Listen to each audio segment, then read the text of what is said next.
This canyon wall carried my tune.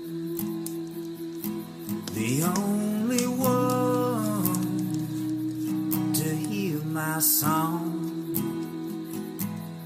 are the coyotes and the wolves.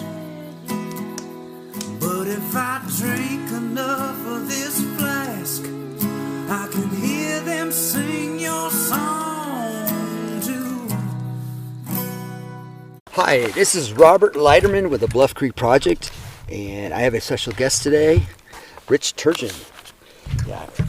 He's actually part of the expedition we did up the canyon, but it's not the up the canyon leg. It's after we go up the canyon and we go to our destination, then we relocate. So we're at Twin Lakes, and this is the Twin Lake leg.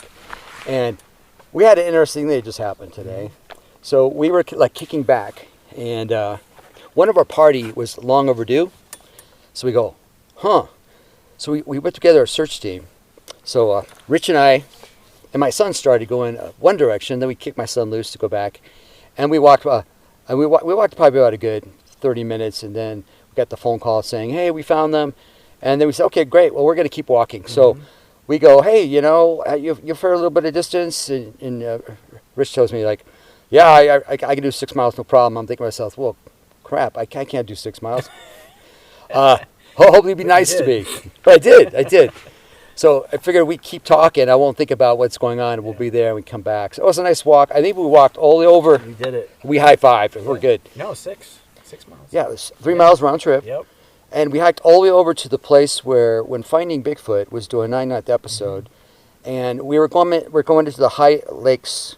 It was the High Wilderness Lakes, or Twin Lakes, whatever you want to call it. We don't want to tell everybody where it was. So they wanted to, well, let's go check cameras to be part of it. So I was supposed to go with Cliff. I was Cliff's buddy for that one, the 99th. So I go, well, it's a long ways to go. The guys had to carry cameras, and we tried to go up there, and the snow was blocking the last part of that, and it wasn't gonna work because you got guys carrying sound systems and cameras, and 6 mile round trip. Yeah. And so I go, well, how long is it going to take? I go, well, let me find out. So I suckered Kip into going with me. I said, Kip, there's this place over here. Yeah, it's not that far, Robert's usual thing. And so we arrived at it at a snowbank, and Kip just looks at me. Kip looks at me and goes, what? I go, well, it doesn't go that far. So we go, okay. So we walked the snow for about quite a quarter mile, and then we made a left. And so we basically left Cedar Camp Road. Then we got on Slate Road. And then from there, it's basically just 3 miles to the Twin Lakes. So we walked a little bit more. All the snow disappeared. It was great. They interviewed us on the way down there. We went, showed the cameras. We did a bunch of stuff, and then we hiked at night. But that's the same hike we kind of did. Yeah, except from the opposite direction. Yes. Yeah, so it's cool. Well, tell me a little about yourself. Where do I start? I'll try to make it short, but I grew up across the street from the woods in a pretty rural area. I spent my childhood hiking a lot alone and with friends. I had friends with a lot of property. So I've always been into animals and nature. I wanted to be like, a marine biologist or a herpetologist, study reptiles and amphibians and things like that. And I was a child of the 70s, so I was interested in Bigfoot at an early age. I went to film school. I got into movies in high school, and I was in a cover band, so I got into music early too. So I've always been a creative guy, the kid that everybody would get art supplies for. I went to art camp in high school for a program. I won a contest. In college, I went to the University of Pittsburgh, and I had a job as a strip cartoonist. They did an editorial cartoonist. I had a real job, doing that, and I wrote op-ed pieces. I was the film critic, so I was pretty into that. And I got into acting to learn to direct actors, but I kept getting parts. I was encouraged by a theater teacher. I took a theater course, and I went out for more parts, and then I got into acting and got a manager for that. And so I did that for a year or so after college, and then decided I wanted to focus on music. Started a band, and I ran a band in Pittsburgh and in Philly, indie rock band. And then when I moved to the West Coast, I ran a band out here. And the whole time, like, my day job has been that of advertising copywriter. I'm a creative director today. So I've kind of been on this parallel path. Along the way, I've also published a book about audio production called Indie Rock 101. It's on Amazon. I've self-published a novel. I had my first screenplay option about a year and a half ago. I've written probably like 7 or 8 screenplays since film school, and I'm wrapping up my latest, which is about Bigfoot. Bigfoot. So that's, yeah. you know, I've been on these Bigfoot trips with a good friend, Tom, for the last 10 years. I went on one in the Allegheny Mountains when there was all this activity Stan Gordon wrote about. That was back in 2000. So yeah, it's come in waves my whole life. It's never really left me. Sometimes I put it on the back burner for a while, and then it comes back. So that's my life in a nutshell. And I've got a wife and 2 kids, and now I live in Marin County. That's a lot. You've been a busy guy. I've been a busy guy. I've done a lot. Yeah. Yeah. So how does a guy like you, staying busy, get suckered in on the Bigfoot phenomenon? This trip in particular, or the phenomenon? I mean, there was an interest before this trip, right? Oh, yeah, Yeah. for sure. How did that start? How did you decide that, I'm going to look into this? Well, like I said, it comes in waves, and I talked to Tate's friend Jeremiah about this. He interviewed me too, and I think at the time I said I was into it as a kid, obsessed, like that, and dinosaurs were my thing, and I got interested in it as an adult when I had this idea to write the screenplay about it. That was around 2000, and I started to look back at books that I wouldn't have been interested in as a kid. It was like, oh, there's Grover Krantz's book, and I started to get a little library together. I interviewed Renee DeHinden's son, and just looked into it more from an adult perspective, and saw that academics like, Grover Krantz, and I don't know if Jeffrey Meldrum was out and about at that time, but people were stepping forward for the first time and putting their reputations on the line, and so it was becoming a thing. It was when the internet was coming around, and so I got into it then, and then, yeah, it came in waves. My friend introduced this Facebook page to me that rekindled the interest. I would say that was like 11, 12 years ago, and I've been going on an expedition at least once a year with this friend Tom, who's always been I've known since college. He's been interested in paranormal stuff too, and so we've been to the Marble Mountains. We've been to Bluff Creek. This is our my fourth time here. Mount Shasta area, Santa Cruz area. I'm forgetting some, but there's a lot. We've been around. There's a lot of interesting places. Yeah, I know. Mostly Northern California. And the Santa Cruz, there's a power center over there, and they got Lemurians over Shasta area. Mm-hmm. So there's a lot of things to keep you entertaining.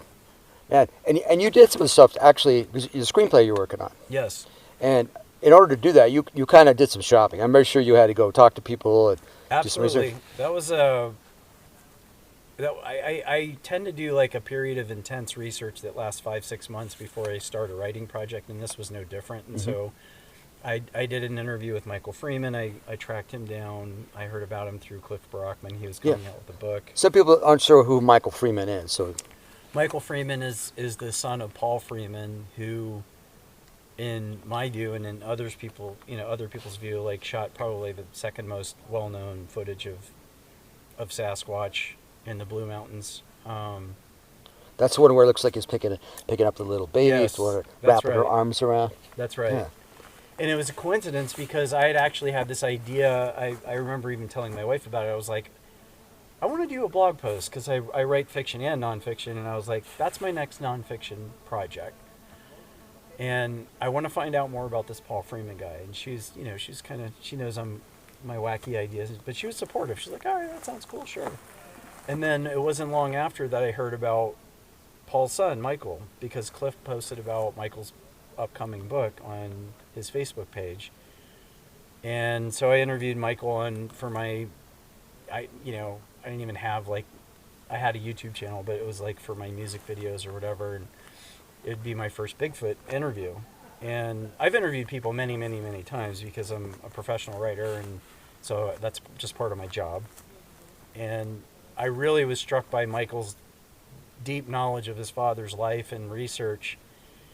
And I had a really good experience just talking to him and some other people in the community as I started to really like get deep into the research, reading all these books. And he was very gracious with his time. And we I wouldn't say like we became best friends, but we were corresponding quite a bit because we were both happy that it's, people were interested. It ended up getting 67,000 views, which had no plan at all. Did not market it, didn't do a campaign to push it or anything like that. It was all organic. And both of us were just shocked because I thought maybe 50 to 200 people might be interested in this video. For me, it was because I really wanted to learn more about who his father was. Who was the guy that shot this footage that didn't get, I would say, like the iconic glory, that the Patterson-Gimlin film did, but I thought was just as compelling, if not, I wouldn't say more, but I mean, it's very realistic looking footage. I believe it's a Bigfoot. I went to film school and I studied special effects, and that doesn't mean that I can definitively say that it's real, but I do believe that I don't believe it could be hoax, something like that. And the creature on that in that footage on VHS videotape looks pretty massive, and I know other researchers like Cliff Brockman have gone out there and like gotten a sense of scale and whatnot and kind of verified that thing was very, was large. I think it was 6'4". I don't remember the measurements. Cliff would know, and Michael would know, but I don't think it was faked, and I don't think a lot of videos are real that I see on the internet. So to me, that was the other reason I wanted to learn more about it. And you said, didn't you have a book out? Yes. Yeah. What's the title of The it? Freeman Files. The Freeman Files. Yes. When was it published? About when? Last year. Okay. So it's pretty recent then. Yep, by Doug Heichek's company, Hangar 51, I think it's called. Is it Publishing. Is it like a thick book, smaller book? Michael didn't want to do your typical boring text-heavy Bigfoot thick book, so it's more of a coffee table book with like multimedia component and really nice big photos, and the writing is great. There are several guest writers in it, Cliff included, and some other researchers. Jeffrey Muldrum wrote a chapter, and some other folks, and Doug himself wrote a chapter. So it was like seven contributors or something like that. But I'm sorry, you guys can't see this, but he's a nervous interviewer. He keeps moving his feet around. Oh, really? I'm also a drummer, so it's like he's tapping it out. Pedal in my mind. Yeah. So you'll probably hear a little bit of that. That's what that noise is. Sorry about that. Yeah, that's okay. Kicking around. Because I'm a nervous guy too. No, I'm not nervous though. Yeah. Well, I'm just a fidgety guy, so I have to focus on not moving. It's a fidget. It's hard. It's not because I'm nervous. It's a fidget. Yeah. But So sounds like a book I have to take a look at as well. I'm not just saying this because I support Michael's project or whatever. I really, as a writer and as a creative person and as a kind of a documentarian, somebody that's interested in journalism, I guess, nonfiction narrative or narrative nonfiction. I thought it was very well done, and Michael is a very eloquent writer who I think understands his father's obsession and has a real respect for it and a reverence for it. And it's a personal story. I feel like it's actually fodder for a movie or something like that. And I know that he told me about some plans for a documentary about his father, but like to me it's a pretty fascinating story. And like I'm not gonna lie, even like my screenplay Amalgam isn't there are characters that are composites of people in real life, and one of the themes running through those people is just like this obsession. You're out here for the umpteenth time in the Bluff Creek area. I'm out here for the fourth time, and it just keeps people coming back. That once you get interested in this topic, it's a rabbit hole, and I think sometimes people just can't let it go, and that's the community, right? It is. Like people ask me, how many times have you come here? It's like I guess I can add them all up. You know, Yeah. I keep track like a little journal Yeah. where I was and dates and Yeah, things me I too. did. Yeah, it helps because I need to find information. I can find it. Mm-hmm. And I think one of the Perez was asking me. He goes, "How many times have you been to the film site?" I'm like, "Oh, well, stand by." You know, because when I wrote the book, Perez was talking about it. And he had these questions. One of them was, "How many times have you been to the film site?" And I went through all my notes. Yeah. And I was surprised how many times I did go. I can't tell you what it is right now, but it's definitely over 60. You know, Wow. it's ridiculous. And it's like, and Perez goes, "Well, I think you hold the record." You know, it's like, well, you got to start at the berm, and go all the way down the film site and back. You know, that's one. Yeah. Yeah.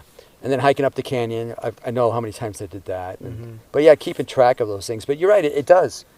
That's where I have to slow down and start looking around and start looking for something else to look at. Like on our way there, we were just like looking at the ground, looking at Yeah. this. We saw it was a western toad, Mm-hmm. a huge one that had been run over. Yeah, and you spotted. I'm usually pretty good at that, but you spotted that. No. I almost stepped on it. It was already dead. It was like cardboard. Mm-hmm. It was camouflaged and Yeah. blended right in. And Yeah. then what was the other? And there was a lizard, I think it was, Yep. that you spotted, that kind of met its fate on the road. Mm-hmm. What are the odds of you being that western turtle, not western turtle, I mean toad, and you decide to go for your evening stroll, and the only car in the whole freaking mountain drives by and runs you over? It kills you. Yeah, bad day for Yeah. him. Rest in peace, Toad. Big Yeah, Toad. it's a bad day for him. Yep. On that note, yeah, and I'm a trained percussionist. Mm-hmm. I have congos I play, and I beat on my training wheel, and I keep my rhythm practice. And then I took a flute because I wanted to like sit and play flute. And I actually have mine made out of a PVC pipe with holes in it and a Nice. cork. I'll probably break that out too. All right, I'll break out my guitar. We'll get a jam. That's going. perfect. Yeah. You'll have to slow down so I can keep the. Yeah, yeah. But that's what I do. So you're a guitarist, you said? So I play drums, guitar, a little bit of bass. I'm not nearly as good as like bass players I play with in my bands and stuff like that. But I'm a singer-songwriter. I started producing music back when digital tools became available. And the last 6 years I focused less on a live band, which I do have guys that I play shows with once in a great while. But like I've been putting out records through a small label called Cool Cat for the past 6 years. And you know, label or no label, I'd be putting them out anyway. They Right. reached out to me, and so I have, you know, I'd say like a good following on the internet. I got played just on Sunday night on Rodney Bingenheimer's show. He's a legendary LA DJ on Sirius XM, and a bunch of podcasts, and I've gotten really, you know, good reviews. So I've been. It actually all started with a song called Bigfoot's an Alien, because I was working on a novel for 6 years, and so I stopped making music to focus on that.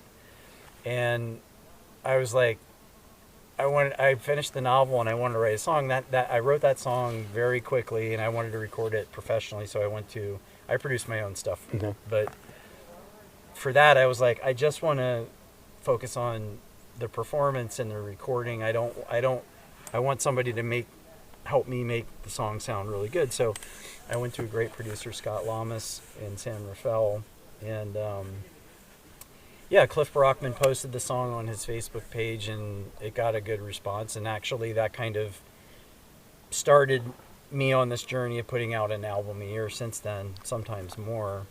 So I've been very busy on the music production front. But before that, I ran a live band in Philly, Pittsburgh, and then here on the West Coast in San Francisco. That's cool. Yeah. There are people who are into songs. I know Paul Grace does a lot of Bigfoot songs and stuff. And if somebody wanted to get a hold of your song, how do they go about doing that? Well, they can go to my website, richardturgeon.com, and then it's available on iTunes and any other Spotify, any other fine streaming outlet. Bandcamp, everything, my whole catalog's on Bandcamp. Okay. So Bandcamp, if you search my name, Richard Turgeon, you know, you'll find it there. My website will point you to all my socials and where you can get my stuff. So, and it's got my reviews and things like that. That's cool. My Bigfooting friends pull out Bigfoot songs. And when we're cruising the roads at our nighttime shift, you know, driving around, out come the Bigfoot songs, So in a way, Bigfoot is a big social event too Yes. as well. So having the appropriate social song, go along with the thing. So, Yeah. yeah. But I was,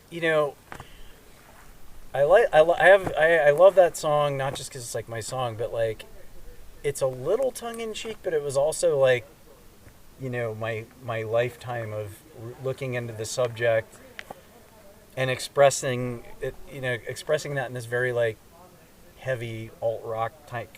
That's my sound, and so it all kind of came together nicely. And like even today, I don't have any regrets, and it's kind of like it's called Bigfoot's an Alien. I don't know if a lot of people believe that, but the song is still about like the legend of Bigfoot and kind of what it means, I guess. Yeah. And the mystery of it. So And, like a lot of songs, they tell stories, Yeah. and you're telling a story through music. Yes. Yeah. Yes. And I like to think,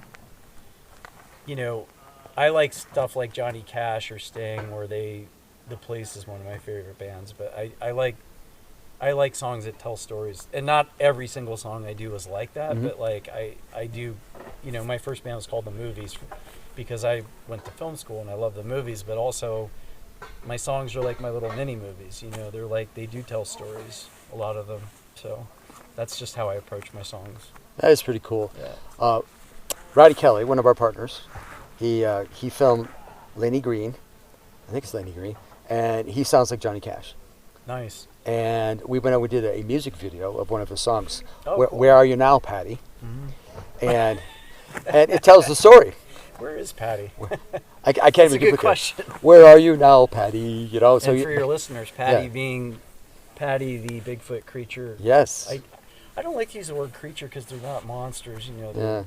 They're people, as the Native Americans would say, or they have families and tribes and clans or whatever. I don't pretend to know firsthand what they do in the woods or how they work as social groups, but like I like to have that sort of respect for them versus, they're just these ape-like, barely smarter than monkeys kind of creatures running around the woods. So that's why I'm self-correcting when I say the word creature. Oh, no problem. Yeah. Yeah. Sometimes people go, oh, I know what you're talking about. Yeah. Yeah. People go, creatures, how dare that guy? Yeah, right. Exactly. How can Rich sit there and say all that? Nobody be offended I use the word creature. Yeah, my God. But they'll get over it. Yeah. And if somebody wanted to follow some of your work, are you on YouTube? Yeah, so, my music site, richardturgeon.com, like all my socials are listed at the bottom, but my YouTube channel, I did an interview series. Michael was the first of, I said this at the time, I set this goal of like, I want to talk to like 8 or 9 people I either know about or I want to know more about in the community, and there's a playlist on my YouTube channel. It's called, Bigfoot Playlist or something, but it's got interviews with Russ Accord from Expedition Bigfoot, Mike Patterson, who's up in Ontario. He's got a well-known Bigfoot channel. He's been interacting with Sasquatch for many, many years, and I've been following his exploits for a long time, so I wanted to talk to him. Ron Moorhead of the Sierra Sounds, I interviewed him. I interviewed Brett Eichenberger, who directed A Flash of Beauty. Yes. Bigfoot Revealed, which I to this day is not only one of my, it's not only my favorite Bigfoot documentary, it's one of my favorite documentaries because he treated the subject with real respect in the eyewitnesses, and it was much more about the eyewitnesses than, it was a very comprehensive, well-crafted film, and I loved my interview with Brett. He was really great to talk to, and They have a second one coming out. I got a sneak preview at Beachfoot. You did? Yeah, I did. Yeah, It's more of a paranormal Bigfoot. Yes, Yeah, it's a more of a paranormal approach to it. Yeah, so I keep in touch with Brett and Dr. Simeon Hine. He's got a great book out called Dark Matter Monsters, and like his theory about quantum physics and Bigfoot's kind of relationship to that, or whatever you want to call it. Ron Moore has into similar theories, like quantum physics and all that. I'm forgetting a few folks, but Yeah. Yeah. I know it's a list of long interviews. Yeah, So, and it's and been if really satisfying. And if they want to catch on the list, they just have to go to your webpage to Yep. get over there. Yeah. And I know, are they like standard hour interviews, or they're? Yeah, I try to keep them, an hour and 10 minutes or something, because it's like, I usually prepare about 10 questions, but there's enough to talk about. I just kind of feel like if it goes longer than that, it's almost like too long. And if it's shorter than that, it's not quite enough context. I'm not giving the guest enough time to speak. So I just landed on that kind of sweet spot, 1 hour, 1:15. That's a good spot. It's almost like you want people wishing there were more, not wishing they want to go home. Yeah, exactly. Yeah. Exactly. Yeah, and I find myself, if it's a really interesting subject, I lose it. Yeah. Like the interviews we've been doing earlier, different things. Yeah. So did I. Yeah. Just like, well, we were guessing what time it was. Mm-hmm. We thought it was. I said it was like 6:50 something. Yeah. I think And you I said said 6:30. 6:30. 6:20. I said 6:20 Yeah. or 6:15 or something. And it was like And 6:05. it was 6. Yeah. So we were both like ahead in time. Well, in our defense, the sun is going down earlier. Yeah. Yeah, the That's seasons has changed since June, Yeah. June 22nd or whatever. So, if it was in June, we'd probably have a better thing. We just have to get caught up. It's real hard because none of us are carrying real watches. Mm-hmm. This is just a heart rate monitor. Because I want to make sure my walk today wasn't going to kill me. Yeah. And then my blood pressure check and My watch was dead on our walk. Yeah. And my phone.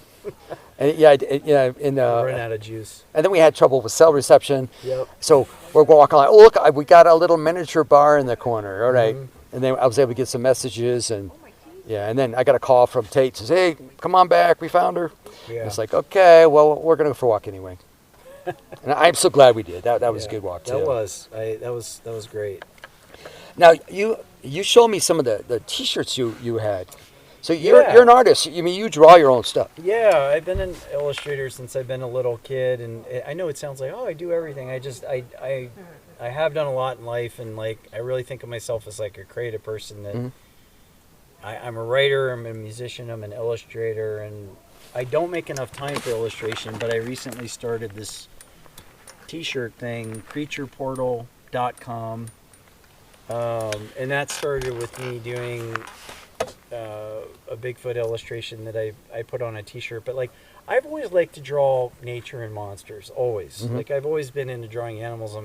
I'm into Japanese style pen and ink. I grew up on Marvel Comics, so I don't call myself a painter. I'm not a fine artist. I'm literally like I draw. I don't like the word cartoon, but like pen and ink. Like it looks kind of like comic book style or woodblock.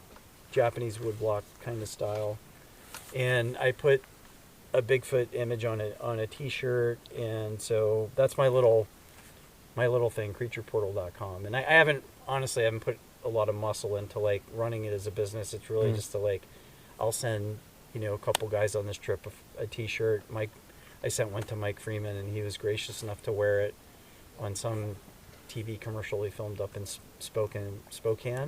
Yeah. So. He's just a part of the community, just like an ode to the community. But I've since done some designs that, I did a werewolf recently, and I printed that out for my kid and stuff like that. So if you're a buyer at Target and want to get in on this, on the ground floor, there we go. let me know. Pencils and paper ready. Yeah, always be hustling. Yeah. Yeah, and I wrote a little note down to blogs. Yeah, so, if you go to my site, the blog is just a part of that site, and I write about my Bigfoot trips. So you're right about this one. Oh, for sure. Absolutely. Yeah, I interviewed you, and I took a clip of Rob, and I didn't get Stevie. I got Terry. I'll get a short interview with Tate. But yeah, I like to just document these trips because I do them once a year. I want to start doing them more like twice a year, but I'm happy doing them once a year, and I make a point of writing about them and posting good photos and stuff like that. My last trip was actually, I did Mount Shasta with my friend, and we went to a few squatchy sites, and I love that area. I want to go back. So I'm into Bluff Creek, Marble Mountains, Shasta, Northern California is basically like my area of operation. My playground, yeah. So I'll keep coming back and cycling back as long as I'm able to. I think it's part of what keeps me in California is being able to do that. I know I talked to you earlier about documenting. Yes. It comes in. There's not that many people who always put notes down on a piece of paper. I have a calendar. I color coordinate so I can find things, and I do bullet points, and then I will go to another sheet of paper, and then I'll put down a little explanation for it. And if you're telling a story and you want to come back to the resources about it, I find it to be really helpful for that. And it's true. It's I will forget about. I don't have the best memory. My wife can remember like where she was on July 1st or whatever, and oh, that's the time we went to that restaurant and it was called, I can't remember details. So it's like you said, one of the reasons I do is not just to celebrate it and share it with others, but I want to remember where I went, because if I really love a certain hike or something, I want to go back and tell. I don't like to tell, I write about these places or whatever, but like I like the places that I like because they're not touristy and they're not overrun. I agree. Like the Marble's it's not big traffic. Like here, I've never even seen other people except you guys. So I tend to like these places that are way out of the way, and that's what we like to do. Yeah. And most of these sightings in places where there have been, sightings reported or whatever, they are remote, and that's the kind of hiking I like, and that's. If I get to see Sasquatch again, I have had an experience, but if I get to see something, that's a bonus. It's like I just like being out in the wilderness and checking out these areas that something's happened. So I think that's good. I get possessive of places. It sounds like you are too. Yeah, I do. Yeah. Like working for parks for years. Sunset Magazine would call it periodically, and they want to. Really? Can we interview the rangers? Yeah. And they would ask us, where are those great places? Where are the secrets? And I just look them in the eye and says, have you already seen them? You guys are already talking about them. Mm-hmm. Founders Grove. Yeah. Good luck finding a place to park there. Yeah. And we never give up the really good. And you know who deserves the really good. Because you meet them, you look in their eye, you see through their soul, and they go, these people would appreciate it. Yeah. And then you see these other people, you go, they don't care. They don't care. They're not. I'm not telling them anywhere. So that is important. I'm not giving it up for like. What the hell is that? You see some?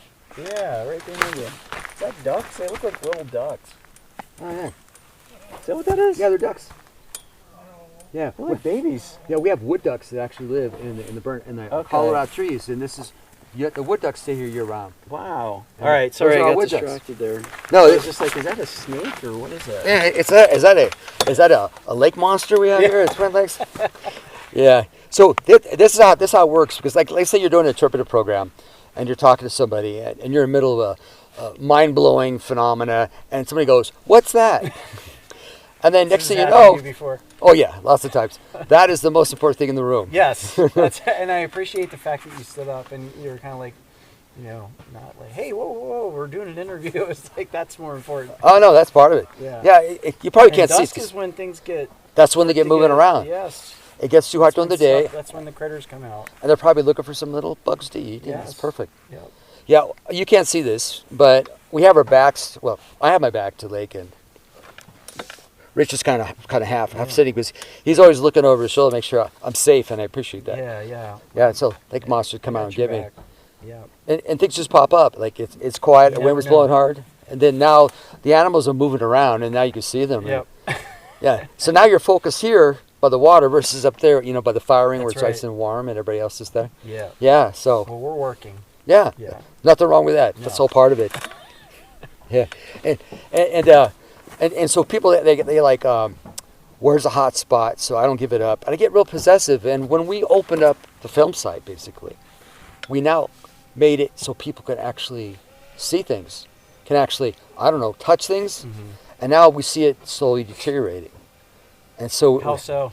Well, because it's old stump. It breaks it down, or the bear says, "Oh, look, there's a stump. I wonder if there's any worm." You can start to see some of the old stumps decaying faster. Right. Because when we originally got there, they were all covered with vegetation and protected. When covered, I don't mean growing out of it. I mean around it, protecting it from the elements. Yeah. So we removed those to see the stumps. Then we exposed them. So that's you can apply to Sunset Magazine. Right. They want us to expose the stumps, Yeah. and so the public can, so it's they like get. when the New York Times writes about, I was telling you on our hike about Bolinas, and I love Bolinas, and it's a very like out of the way, some yuppies discovered it after. Yuppies, it's so funny because it's such an old. You're just dating old yourself, insult, right? But like, New York Times wrote about Bolinas, so it's like every weekend, there are hordes of, preppy. I don't know what you want to call it. I'm a professional myself, right? Like I have a reputable job or whatever, so I guess like one of me, but I always felt like a local because I've been going to Bolinas for so long. Right.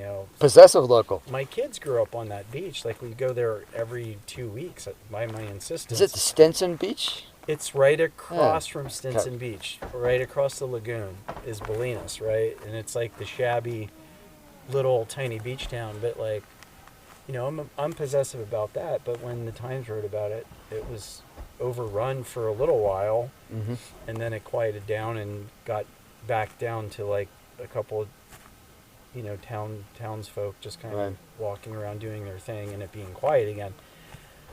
But it comes in waves. When COVID hit, like all the people that own the wealthier people that own property there they move there, so it was like I didn't have the beach to myself, or everybody that was summering there was there for the time being during lockdown, So That buzzing you hear, it's not the mosquitoes. It's Tate driving his drone around again.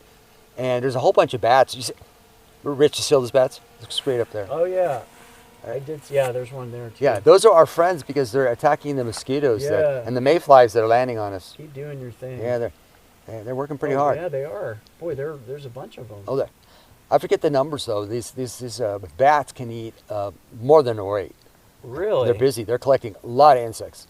Good for them. That's their job. I got stung by a bee, as you know, this morning. And yeah. So, the balance of nature. I respect it, yeah. especially when the bugs are being eaten. That's a good thing. Cost of doing business. Yes. Now, I don't know if these bats, they're pretty much night patrol. I don't think they're going over and taking care of those hornets that got a hold of you when you're walking through that place. Yeah, that's crazy. I'd like to find that individual hornet for sure. He's probably laughing it off right now. And so your inspiration, I know you go out the outdoors, you enjoy everything, and you probably get a lot of inspiration on these trips. And I do. And this, I'm focusing a little more on the screenwriting. Yeah, yeah. Well, the Bigfoot screenplay. Yeah, and you understand the writer's life. Like as we've been conversing these last couple of days, it's like being a sponge, and part of me wanting to do this trip was not just to meet other people in the community, but it's like it's not necessarily all a big grand plan, but I like to think I'm good at coordination and timing and stuff like that. And I was like, I'll be wrapping up this screenplay like right around the time I go on this trip, and I think I'm going to hear some stories and meet some folks that will perhaps add some color to the script. So I didn't come on the trip obviously just to help inspire the screenplay, but that's just how life works. It's like I'm inspired by real people. And right. That's that documentarian side of me where I like,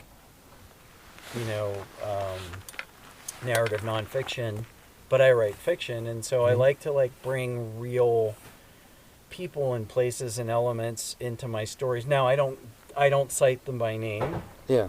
And a lot of times characters are composites, meaning one character might be a composite of 3 other real people that I meet, or just memories, and it's all a big mash. It's like writers are antennas of sorts. You're just gathering ideas and inspiration from real events, real people, and stuff like that. So this will be no different. It's just adding to my volume of knowledge about the topic. It will inform characters and their motivations and why they do certain things and how they talk, and props. things that people, objects, stuff they like to carry on their trips. I also want to learn more just to get better as a hiker and as a camper. So it's like seeing people like, you and Tate and the others that are very serious about this. It's like, I told Tate before I even came up here, I was like, I'm a writer. I'm going to be asking a lot of questions. I want to know about people's system. I'm looking in people's cars, like, what's your tub system? Things like that. Like what? How can I tweak my system? And I'm like a perpetual beginner. I'm just always looking to like get better. I have my own preferences. I've been hiking for a long time, and so I know what I like. And I've been wearing this shirt for the last 10 years on my hikes because it's a perfect shirt for these hikes, right? Yeah. So stuff like that. I'm married to what I like, but I want to learn. Always want to learn more and optimize my, my bag of tricks, I guess. As you mentioned, I was a writer too, and I get a lot of inspiration from what I do and where I go. Mm-hmm. And I love, I guess, what is that term you use? Narrative nonfiction. Narrative nonfiction. Yeah. So books like Black Hawk Down, Grizzly Man, which was the Grizzly Maze was the original title of that book, and then it became a documentary. The Right Stuff by Tom Wolfe. Like, these are all books about, like, journalistic nonfiction is another, thing that I guess like term used for that sort of writing. But it's when you're writing about real people and events, but in an entertaining narrative fashion. I think it's good because, you said this too. It's like I can only put up with so much textbook Bigfoot stuff. And when I was working on the Bluff Creek Project book, I was like, how can I write this with a little more entertaining and a carry, but we're still talking about a subject matter in a way that maybe they'll remember more and understand it better. And it's just more fun to read. Yeah. Page turner. I guess that's a nice compliment, Yeah. Yeah. Exactly. And I think I read to you guys today the scene when I was walking after I made my phone call at the cell site and it was followed. Yeah, it was good stuff. I was on the edge of my seat. Yeah. I was like, how can I write this where I'm not giving too much information? Right. And then where I also put my thoughts in it, italicize it so it stands out, it's different. Like, oh, here we go again, and then go back to writing it again. And I enjoyed that part. And there's a few others I kind of threw in there. And a lot of the stuff where we're actually talking, I had it easy. We did 72 videos, so the dialogue was there for me. Yeah. Yeah, which is helpful. And when you do your work, do you like any videotaping as you're doing it? Like interviews or, walking on it with guys and see how they do it? And Yeah, I did. I mean, you mean for my fiction or just for blogging or anything, something like that? I see a cross between your blogging and kind of your fictional stuff. Yeah, it's all related. Yeah. I mean, like today I got a clip of you and everybody else that's on this expedition or whatever, and I'm going to string it all together for a nice YouTube video to kind of commemorate. Yeah. I think that's an awesome idea, by the way. Yeah, it's just like, hey, I went out with this group of people, and like I've done that for. Actually, you know what? Now that I think about it, I'm more of a blogger with still photos, but like this is one where I want to put a little video together about the trip. But I guess nothing elaborate, but more just, hey, these are the people that are, part of the community and really into this, and just to celebrate it and have it documented. Well, I'm glad you're doing that because I don't do enough of it. Yeah. I think it's like a special occasion, It's like people take off work, and I took off 3 days from my job, and it's like it takes a lot of time and planning, and so it's just like it's a special occasion. Yeah. So I got a little clip of everybody but Tate. He's the last one I got to do. I got to save the best for last. Well, you'll be last because your interview was like a good 5 minutes, and it was like I had 2 questions for you. I got Ron. Ron was very eloquent on camera, by the way. I asked him, good. How'd you get into this, and what gets you into this area? And like it was amazing. He delivered this like minute-long monologue. He's very articulate, and I told him that. I was like, that was awesome. That sounded like rehearsed or something, but like... Yeah, I warmed him up for you with the podcast. Yeah, I guess. But I loved his answer, and so Tate's last. I'll get Tate by the fireplace, since he's actually the one that brought me into this. And yeah, it's his fault. Yeah, it's his fault. And there's a price to pay. Yeah, that's right. Oh, yeah. You're heading back tomorrow, though. I am, but I had an awesome time and hope to do it again sometime. Yeah. I think for me it was like, I think like 2 days out, I could do more, but like 2 days is kind of like, yeah, that was like, that's enough. And I'm really happy I was here, Or this morning, I'm sorry, I woke up like, cool, I'm glad I'm here. This is great. Me, I've got 2 young kids, and I don't want to make any stupid mistakes, because I've read enough about people who have miscalculated and pushed the edge, and it's like, that's not me. I'm not like an adrenaline junkie that wants to take dumb risks. So I'm very big on safety, and Tate led the way. I made sure that my Prius, my beloved Prius, I'm saying that ironically, I could make it in here with that, and all that other stuff. I leave emails and texts with my family and stuff like that. Where to go search for you? Yeah, where to look for the body if, God forbid, anything ever happens. Well, just a quick story, kind of same idea. You seen the movie Willow Creek? Yes, starring my pal Bryce Johnson. Yes, I was there. I love his show Expedition Bigfoot, by the way. I'm gonna go out Put a on plug. them and say that my family and I have watched that every episode on Sunday nights, and it makes me look forward to Sunday nights. It's supposed to come back season 4. They finally got a release date in August, so it'll be coming back on the Discovery Channel. Oh, interesting. So they're going with... I don't make a commission for promoting their show. I do like it, and I like the work that they do. I know the community is always divided about, well, this show is this or that show is that, and it's like I know what I know. I think they're good people. I interviewed Russ, and he was very gentlemanly, and so and Bryce, I'm in touch with him once in a while. So I'm a fan. Well, cool. Yeah. I don't have time to really watch a lot of the shows, but I met Bryce on the Willow Creek movie. I got suckered into being their location scout / that's pretty cool. Advisor / stuntman, sound guy / man, yeah, it turned pretty Foley good. Artist. Yeah, it was pretty good. It got to the point where it says, "Have you guys thought about this?" And they would stop and go, "What do you got to say?" Mm-hmm. And they would do it, and I was like, That's "Wow!" very cool. So it worked out pretty well. And they reached out to you because you knew the Bluff Creek area well. Is that how that all started? Well, it started in it was like I would say July of 2012. 2012, because Bill Munns, we get old, forget stuff. Well, we brought Bill Munns up, and we spent like 4 or 5 days with Bill Munns going over the film site, checking out, showing him the place, having him confirm it was the film site, trying to trick us to see if we knew, and we passed the test. And it was good.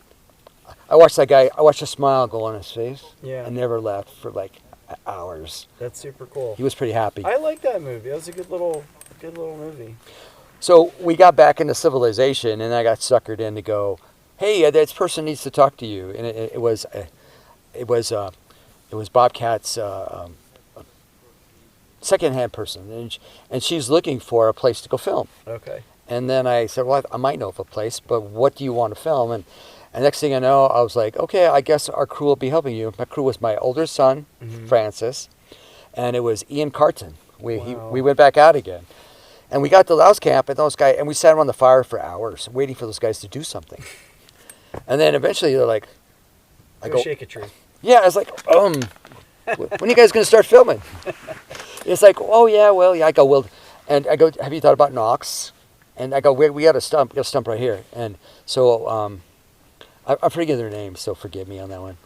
I remember Bryce, and it's just Bobcat, Goldthwait. Yeah, I didn't forget his name. Oh, okay. But it was the other people that were there. Okay. Like Amy's brother. Yeah, I don't know these Okay, folks. she was like the second in charge, and so she got me suckered in, and so I had to show my do knocks, and next thing you know, we're doing calls, and I got a job to be the caller, making the oh, and all that stuff. That's pretty good. And then we finished that part off, and then we picked locations, and it was really cool. But I got suckered in on that. So watching that movie. Now, were you traveling up from Fortuna, where you live, to do that project? Well, yeah, from Fortuna to the Bluff Creek area, it's And about how long? 3.5 miles. How long? 3.5 hours. That's what I thought. Yeah. Yeah. And then, were you doing this on weekends or every well, day? I had a block of time off. I took off my busy schedule to Okay. be up here to make sure Bill Munns was safely directed to the site. And then we talked about the site, and we spent some time with them. He did some experiments. We did some experiments. We did some clearing for him and for ourselves. Mm-hmm.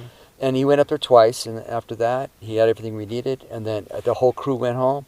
We were all in Willow Creek at the bar, and that's how we met Amy. And Amy suckered us in to help Bobcat. Okay. There was this guy at the bar that kept making weird noises and stuff, and people were laughing at him. I go, who is that? I had no idea. This is before I even talked to Amy. Who is that guy? He sounds familiar, but I have no idea who he is. Now, were you on the whole shoot or pieces of it? I was there for the 2 days when I escorted them all the way from Willow Creek to the Bluff Creek film site. I mean, to Louse Camp, and then from there we went to other places, and then we spent one night, and the next day I had to get back because my son Francis. How long was the shoot? Like 5 days? Well, or- they did some. I want to say in near Lake Arrowhead, and then they did Where's some. that? Lake Arrowhead is in Big Bear, near Big Bear. Oh, near Yeah. LA? Yeah, Los Angeles National Forest, Okay. Lake Arrowhead, that area there. Mm-hmm. It's in the San Gabriel Mountains, Okay. and Big Bear's in San Bernardino section. Okay. But they filmed there, and they did a couple days here, and then they finished up filming, I guess, on part of the Trinity, and then they called it. They went home, and then he put the film together, and it was interesting. The ending was a little too much for me. Mm-hmm. I go, why'd you end it that way? But it was fun working with them I was because telling Tate I thought it sounded pretty terrifying to hear poor Bryce being mangled by a Sasquatch. That was like a violent sound, I guess. well, we never got to see it though. Right, but it sounded horrifying, you know? Yeah, I expected a little bit different. There was a lot of pain, and it was a very long, agonizing Yeah, death. he got taxed on that one. But I was kind of expecting a little bit different on the ending. But to Bryce's credit is I didn't know who he was. I wasn't paying attention to who actors was Good or guy. where. I didn't know who both actors were. But my son Francis. I like the actress that was in it, too. I Yes. don't remember her name offhand, but I'm not good with names. She did a very nice job. yeah. And so Bryce kept trying to befriend my son, and my son was being too cool, because he knew he was an actor, but he didn't want to suck up to the actors, and Right. So he was trying to be too cool. Your son is an actor now? No, my son is not an actor. Oh. My son did not want to suck up to an actor. Oh, gotcha. Bryce was a nice guy. He was Yeah. very nice, and my son was trying He to is a be nice too guy. cool. Yeah. So I finally had to tell my son, I go, be nice to the guy. He's trying to be friends with you. Be nice. Yeah. Yeah. So my son was just like, well, I don't know who he is. He's an actor. I don't Yeah. want to talk to him because he's going to think I'm sucking up to him or Autograph whatever. hound. Yeah. Yeah. So I go, well, it's not like he's a nice guy. Go ahead and talk to him. I Right. appreciate it. So I really enjoyed both those guys. It was great. Yeah. That's good. And for a while, Bobcat was using me, the Ranger Rob or Ranger Bob, as part of his stand-up comedy act. Okay. I don't remember saying some of the things That's he funny. said because we sat around the cat. Remember, anything you say in canon will be used against you later. Right. So we're sitting around the fire and we're kind of bantering back and forth, and I'm being myself. And a note to self: don't be yourself when you're amongst somebody who's going to use you as some of your comedy routine. Mm-hmm. Yeah. And You were material. You're just I was great material. Yeah. you'd probably agree to that. And it was just like, oh my gosh. So anyhow, it was all fun. It was cool. That's great. And I enjoyed that. And it was because he was doing it on stage originally when the first showing, Western showing was in Arcata, Okay. and we got to see it. I like that little town. Yeah, it was the Minor. Is it the Minor? I can't remember the name of the theater. It's an old theater, and it was really cool because I got to introduce Rowdy to Bobcat. Mhm. I got to meet Bobcat's wife. I got to meet a couple of the other players, and Bobcat made you feel comfortable. He made you Yeah. feel like you're come on over, Yeah, and that's what I really appreciate. Everybody on the crew, that's great. and especially and Bryce was like, come on over. It's good to talk to you, and he had Nice. questions. And I have to say this about Bryce. We get actors. I worked in parks. You see actors all the time coming in, filming movie shoots and stuff. Now, I'm thinking, okay, it's about Bigfoot. And Bryce did his homework. He did his homework, so he knew facts and figures when he was acting his role. Bryce is a very well-read person on this topic and paranormal stuff in general, but he's a very bright guy, and he's a very personable guy. So I'm not surprised to hear any of that. I don't claim to know him well. I've made his acquaintance, and he's a good, and I've been in touch with him, and he's a good guy. That's good to hear that. And I like to meet people who really appreciate. I mean, he's not just an actor. Like, he's very academic about this topic. Like, he knows what he's talking about. And he does homework. I think that's why what I like about that show a lot is that, with Bryce being kind of the expedition leader, I guess, or whatever, he's it's not just about entertainment or whatever. He is passionate about the topic, and you have to have respect for that. It definitely makes a better appearance, better show. And I guess I should watch more of the Expedition Bigfoots. I think it's worth it, and I gotta set aside. Go ahead. I just gotta set aside the time to do it. It's just, yeah. How do you have time to do all these extra things? You seem like you're so busy. I get that question much more often than, like, what's your new screenplay about? It's usually like, how do you find the time? And I had the same answer. I wrote a blog post. I write about kind of like personal time management and productivity. Yeah. Not I wouldn't say extensively, but on my blog I've written kind of like answers to that question. And I call it In Between the Spaces. And it's just finding like nooks and crannies and keeping a schedule. Like, it's a lot of basic stuff. It's just like self-discipline. And my wife is supportive. Before we got married, I was like, look, I'm a writer and I'm a musician. I'm not going to quit doing that because I become a dad or whatever. And I'm a very hands-on father and husband, and family for me comes first. But I am an artist, and it's like you can't just I can't put that in a drawer and lock it away because, I've always had a day job. I've always like supported myself and my family, and fortunately though, one of the things I list in my blog post about like being productive and having being a creative person outside your work. I'm a creative professional, but I have projects outside of work, and one of those things is like you have to have a supportive partner, and that doesn't mean, hey, they let you just do whatever you want. It's like we're still a partnership and co-parents and all that other stuff, but she understands like, hey, it's Dad's time to go to the studio, or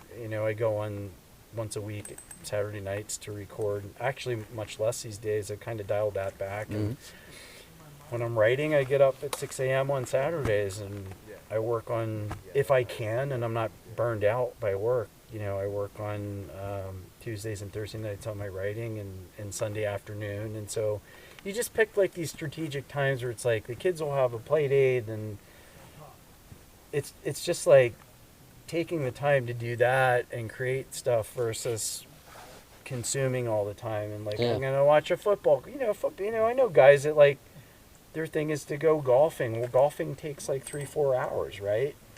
Or I'm watching the football game, and it's like, okay, well, you watch an NFL game, that's your afternoon. Like, I'm not doing that. I'm working. Working on my music, or I'm mixing it home, or I'm writing a script, or I'm on one of these trips or something. So it's like, I've heard people say, where do you find the time? And it's kind of like, you make the time. And it's like, look, some people, maybe they're in a position in life where they're not fortunate enough where, I don't know, they have to work 2 jobs. But who do I know who's a professional that's working 2 jobs? It's like, you carve out the time just like I have to do. Yep. Like, if you can't kind of say like, oh, good for you, you get to be a writer, that's nice. Like, where do you find the time? I have these responsibilities. Well, I have probably more responsibilities than some of the people I've heard that from, right? So it's about choices and discipline too. Just like working out, you can either make excuses and be tired, or you can get your ass out of bed and To do something about and it. go to the gym. Yeah. So my number one thing about writing is like you gotta.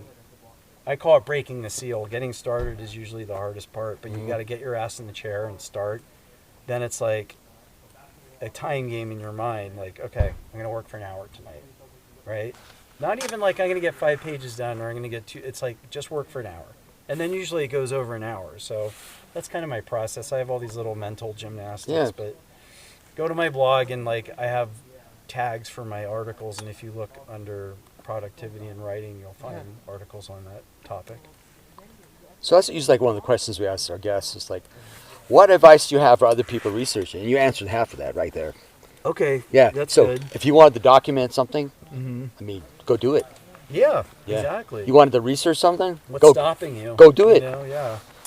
watch it. You know, you go. I guess you go watch a football game for hours. Or you- Netflix. I mean, I or- like Netflix too. Like I watch an episode of The Office online at night and Seinfeld and stuff like that. And it's like I've read from entrepreneurs like be careful about binge watching because it will just suck your time. You know, I went to film school, right? I love stuff like Mad Men and The Sopranos and these great Breaking Bad's my favorite show of all time. Like I love these shows. Like I get involved in them too, but like you can't pick like 4 of those a year or 5 a year, right? Unless that's going to be your life and your weekend. And some people they're like I worked 8 hours and then I took care of the dinner for the kids, which is what I do in my house, you know. And then how are you going to spend your time? That's a choice, right? Right. So I battle the same demons when it comes to time allocations, and I'm retired, right?